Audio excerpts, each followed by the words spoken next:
Hey, what's up guys? In this video, I will be showcasing you how to fast charge your Galaxy S26 Ultra or any other Samsung phone. So we need to check one single setting to enable the super fast charging and fast wireless charging. But the first thing which you need to do is to make sure that you have a fast charger or higher watt adapter.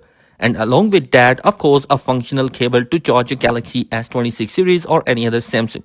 In order to fast charge and fast wireless charge, you need to open up your settings, scroll down towards battery and then the charging settings. Here, make sure to turn on the fast charging and fast wireless charging if you are going to use the wireless charger with your device. And from now on, whenever you plug your Galaxy S26 with a cable, it will show a super fast charging logo there. And when using a wireless charger, fast wireless charging will appear on the screen. I hope this video will be helpful for you. Thanks for watching. Be sure to subscribe. Peace.